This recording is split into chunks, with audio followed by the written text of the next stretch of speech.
Hello guys, and welcome to a very exciting video. Today is September 12th, 2023, and we have the first spoilers for Rise of the Floodborn, also known as Chapter 2 for Disney's Lorcana. Similar to the first set's release, the LGSs, like ourselves, are getting the set 2 weeks early, in this case November 17th, and the retail release to your Walmarts, Targets, Best Buys, and the like are coming out on December 1st at the end of the year, marking this as a Christmas release. So getting into the spoilers that we've got so far today, as more spoilers come out, you will get plenty more videos dissecting the cards and getting our thoughts on the cards.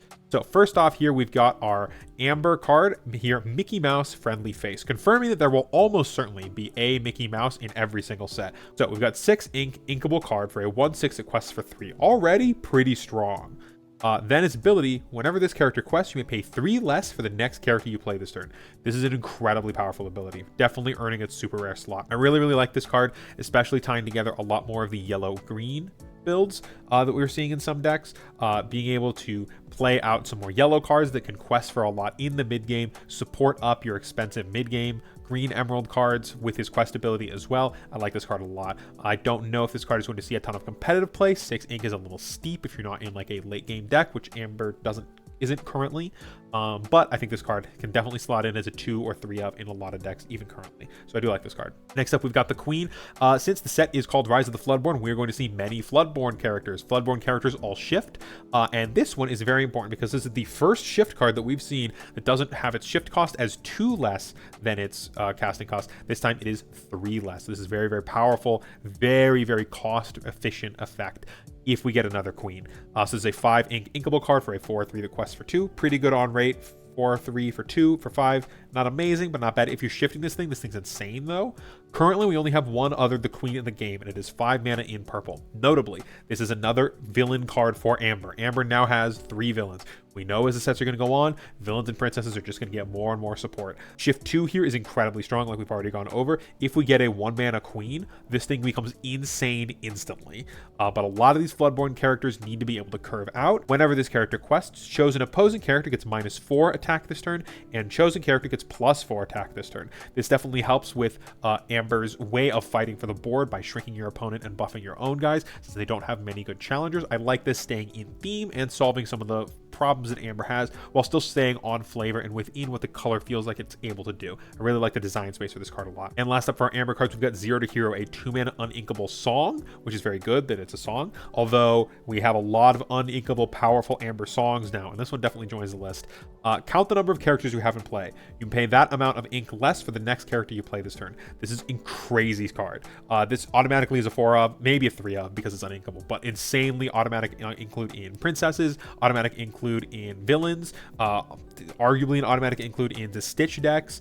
This acts as like a copy 5 through 8 of lanterns to be able to get down the early Stitch shift. Like you could go 1 mana Stitch, a 2 mana character, then on turn 3 have the 2 mana character sing this song, then shift your Stitch out, your Rockstar Stitch down for 2 mana, and then you still have 1 ink.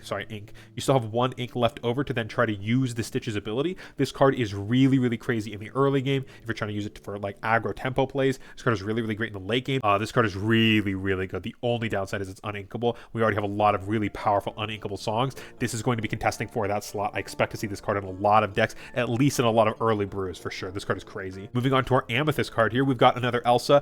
Okay, I know that Mickey Mouse is like the Disney card. Elsa's kind of the second Disney card. I kind of expect us to also get an Elsa in every single set. And this Elsa is a common Elsa, 4 ink, inkable, 3/4, only quests for 1, but that's okay because she's got challenge +3. Right now, this card seems like a really powerful draft pick if you're looking for draft or sealed environments. Other than that, I don't think this card is going to see much competitive play, though it is a very cool card. And next up, we've got Merlin here, the Shapeshifter. We've got a 4 ink inkable card that is a 1/5 stat line. Not amazing on stats, very health heavy and not as high as I would like for a 4-cost card. Only quest for 1, but whenever one of your other characters return to your hand from play, this character gets +1 lore this turn. So currently we are unsure if things like the Shift Dr. Facilier or Wizard Mickey and the Brooms work with this, since those are when the character would be banished, instead it returns to hand. I'm assuming that this would work with Dr. Facilier and the Brooms because otherwise, like, your opponents are going to be the only ones to trigger this. Though if you come from Magic, technically it doesn't currently. I don't believe we have a clarification on this, or if we do, I've missed it. So if you know we have a clarification of this, please let me know in the comments below. Confirm if you, hopefully with a source for if this works or not. I have to assume that it does, otherwise this card makes basically no sense, especially at a rare. But this is a very cool card for a potential future self-bounce archetype. And we've got the big standout for this set, even though he's only a common, we're surely to get more. We've got Winnie the Pooh, the Honey Wizard. He's a 5 inkable card, 5/5 quest for 2. Amazing stats. We love to see the 5/5 for 5 quest for 2. Only thing that makes this better is if it quests for 3, but we can't be too picky, especially on a common. This is almost certainly not the only Winnie the Pooh we're going to get from this set. Winnie the Pooh as a Honey Wizard is very, very cool, but if this is the only Winnie the Pooh, I think a lot of people are going to be upset. This, spoiler, is the art for one of the playmats we're going to see in a while, and this is some incredibly cool playmat art. So I'm very, very glad that this made it onto a playmat. And we've got the Sorcerers Spellbook for our last Amethyst card here. 3 uninkable item, tap it, pay 1 ink, gain 1 lore. This card is very good. This card is going to go into the purple decks that are trying to control the game late. This goes into our Amethyst Ruby deck already. This is a win condition on its own. You're probably going to play 2 or 3 of these. I don't think I'd see you playing 4. Only tapping 1 lore or 1 ink here to gain 1 lore is incredible on rate. If we get any ways to untap our items in like a purple-blue item slinger deck, and this thing buffs the items deck really, really well, this card is incredibly strong. It's not incredibly splashy.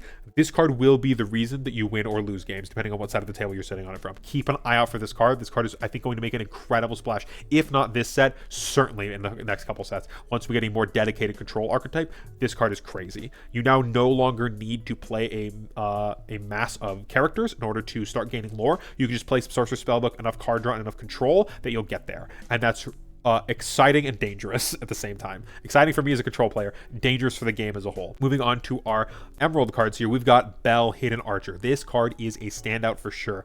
Definitely earning its legendary rarity here. 5 uninkable, as most of our shift characters are, though not all of them.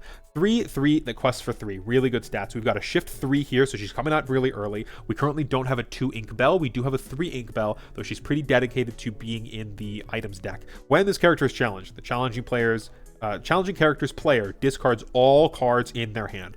This is crazy. This is a very cool flavor for Belle, little archer girl Belle shooting like rose arrows, which is super cool. This card is insane. If we get a 2 ink Belle in this set, this is a deck all on its own. This curves perfectly. You go 2 ink Belle, doesn't matter what color it's in. It could be in any color. 2 ink Belle, shift this on top, quest it for 3 immediately. Your opponents have to smash it exactly or they lose the game on the spot. Like, imagine sitting across the table from this on turn 3. You can't hit it. You have to have exactly smash or like 2 fire the cannons, right? Which kind of buffs steal, because now the only efficient way to answer this card is steal. So I think we're going to be seeing a lot more play of steal if this card sees more play. It curves perfectly under your Hans and your Kuzco or Mad Hatter. This card is incredible. Definitely one of the biggest cards in this set so far. Really, really, really something to look out for. And next up, we got Raya, bringing Raya and the Dragons, Raya and the Last Dragon to our Disney Lorcana game. We get new IPs all over the place in this set, and that's very exciting. 4 inkable for a 5/3 that only quests for 1. It's an uncommon. Kind of wish this was a common. Kind of feels like a common. Doesn't do anything crazy. It's got decent stats. Nothing really to talk about there. Then we've got Dinner Bell, a 4 ink uninkable item in Ruby.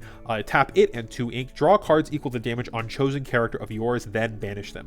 This is really, really bad card draw, but it's the only card draw Ruby has, which means that you can do some tricky things. I think that a lot of people are going to be overestimating this card. I think that most of the time in most of your games, especially once your opponents know you have this, they can play around it semi-easily. 4 ink, which is a little heavy, especially for these red decks.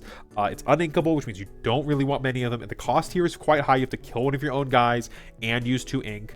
Obviously you can quest with them first, but if you're questing with them, they typically won't have damage on them because your opponents will have to hit them and not kill them in that case, which is not ideal. Like, typically your opponents aren't going to be doing that.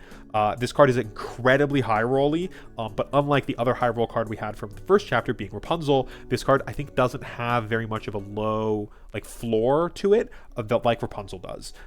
So this card could be very exciting, but definitely keep an eye on it. Meet your expectations with this card, though it could be proved to be incredibly powerful. Moving on to our Sapphire cards, we've got Smart Gaston, which I think this is one of the funniest Floodborns we've got so far. This is amazing. 6 ink uninkable for 4/4, the quest for 3. Great stats. Shift 4, which means that you might be playing on top of your red Gaston, though red blue, this gives other options for the red blue ramp deck in red to be playing that Gaston already, which is pretty good, though that Gaston kind of wants to get into battle and kill himself. When you play this character, look at the top 3 cards of your deck. You may put one in your hand, the rest on the bottom of your deck. He plays Develop Your Brain with being able to look at 1 extra card, which is why the ability is called Developed Brain. This is Smart Gaston. This is very exciting as well because now, similar to the 8 ink Elsa, we have another card that we can shift on top of itself to gain repeated value. Quest for 3 on play, gain some advantage by manipulating the top card of your deck and adding cards to your hand. Like this, it replaces itself every single time. As soon as you play it, you get another card back. Threatens the board. I like this card a lot. I don't think you even necessarily need to play the small Gaston in this deck to still be able to playing this in like one of the Sapphire ramp decks. I think is pretty safe. Even just like 3 of this card is pretty good. Maybe even 4, depending on exactly what your ramp package looks like. This card is really exciting. Moving on to Steel. Steel is getting a lot of fun new toys this set, and I'm very excited as a what's looking to be a dedicated Steel player. So we've got 7 ink Inkable shift card for Cinderella Stouthearted. Very badass warrior Cinderella here. 5/5 Quest for 3. Love to see that stat line, even though this cost is a little high. Shift 5 onto a Cinderella. Hope we get some Cinderellas in Steel so I can actually play this in my Steel Amethyst deck right now, or in Amethyst. I'd accept a Cinderella there too. Resist 2, introducing a brand new keyword to Lorcana. Damage dealt to this character is reduced by 2. Every single individual instance of damage dealt to this character will be reduced by 2. If your opponent plays Fire the Cannons, you take 0. If your opponent plays Smash, you take 1. If your opponent plays Grab the Sword, you take 0. Your opponent attacks you with a 2/5, you take 0, and you kill them because you have 5 attack. You attack into a 2/5, you kill them. This card is incredible. This card has incredible stats, so it likes to quest and then be very, very hard to deal with. This functionally reads 5/7 at a minimum. Most of the time, this will read 5/9 or 5/11. Also, when you play a song, this character may challenge ready characters this turn, which is incredible. Being able to kill characters before they do anything while they are still ready is very, very, very powerful, and one of the reasons why Steel is so strong in the meta right now and looking to be continuing to maintain that stranglehold on. This is the color to stop your opponent from getting any lore to begin with, moving into the second set, which is very exciting for me because that's a playstyle I like to play. And I believe this is our last card here that we've got. Tiana, Celebrating Princess. 4 ink, uninkable, a little upsetting. Another princess. We might be swinging into Steel for princesses. We got a 4 ink 1/4 that quests for 2. Also has resist 2. A little bit less impactful on this character because it has such a low attack stat and doesn't really quest for an incredible amount. But while this character is exerted and you have no cards in your hand, opponents can't play actions. This means, get ready for it, no Be Prepared, no Dragon's Fire, no Smash, no Fire the Cannons, no songs of any kind. All songs are actions. So no Be Our Guest, no Friends on the Other Side, no Let It Go, nothing. This is incredible. If you are able in a Steel deck to manage the handless combo, this card is going to be insane. It's very hard to deal with, especially since they can't play actions. They can't do Dragon Fires to kill it, which is they have to kill it with their characters. Combining this with something like a Beast Mirror and really building your deck really, really low to the ground so that you can always stay no cards in hand while still drawing a bunch of cards to still outvalue your opponent. This card could see incredible amounts of play. I would not be surprised if Tiana ends up being a deck of her own, though a very hard one to play. I could definitely see a deck emerging from this card and doing very, very well at some high-level tournaments, people picking it up and not understanding how to play the deck. This looks to be a very powerful but very complicated deck if we get enough tools for it, even in this set or in the next few sets. And moving on to our kind of promo cards for this set, this gift set for this set is not going to have any of the oversized cards like we had with the Mulan and the Hades. Instead, we're going to be getting these 6 Disney 100 card arts. I've got the art covered a little bit here just to make them all fit on the screen, but we've got the new Mickey Mouse and the new Elsa from this set. We've got the Shift Genie, the Abomination Stitch, the 5-mana Maleficent, and the Big Maui from the first set, all getting some fun alternate arts. The Mickey Mouse here looking very cool with its like little sketch style art. You can still see kind of the face lines on it, and the Elsa here getting a very anime inspired art. All these cards are looking really, really cool, and if you buy the gift set, you'll get guaranteed all 6, which is very exciting. You're not going to be chasing these down. They'll have a little bit of money on them because they're going to be like special collectors Disney 100 versions, but they're not going to be incredibly hard to get, which is very exciting. We are still incredibly likely to be getting enchanteds in this set, and these look like enchanteds because they are the rainbow foil and they're fairly full art. We're still likely to get enchanteds in this set, probably 2 from each color like we did with the first set, though none of those have been spoiled as of right now. Moving on to our product lineup here, we've got our booster boxes. This is what our booster boxes, our case is going to look like. We've got this Merlin art already on our card here, and as well as this Tiana and this Raya, though we do not have this Beast or this is Queen of Hearts. As you can see, the 3-pack arts for this set are going to be Raya, Queen of Hearts, and the Beast, getting a fairly red theme across the card arts, which is cool for like a red and pink theming across all these card arts. Very, very cool.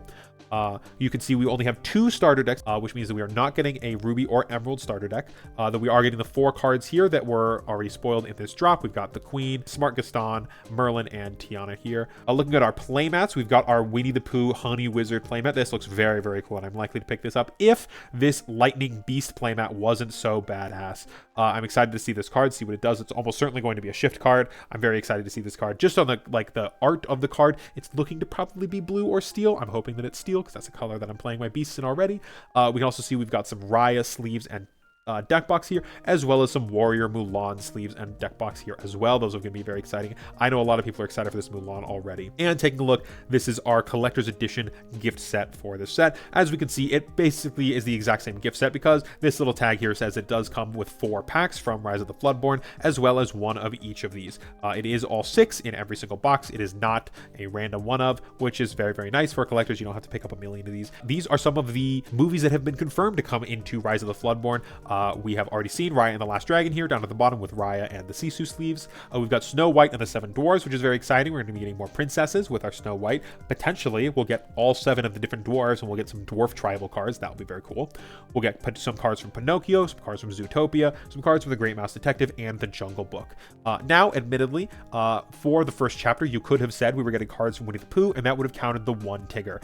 We do know we are getting multiple cards from Raya and the Last Dragon between Raya and Sisu sleeves, though the rest of these are still up in the air with exactly how many we're getting. We could be getting a Frozen suite with one of these where we're getting like 12, 14, 15 cards in one of these movies, or we could be getting like 1 to 5 cards. So meet your expectations with some of these, though I'm sure that in the coming sets we will get more exploration into these movies moving forward. That's all the news we've got for you today as of Tuesday, November 12th. As more Lorcana news for Rise of the Floodborn comes out, we will keep you guys updated. Keep your eyes here peeled on the channel for more Lorcana content, more Lorcana reveals, as well as all kinds of good TCG player goodness. And we will see you guys in the next video. Peace.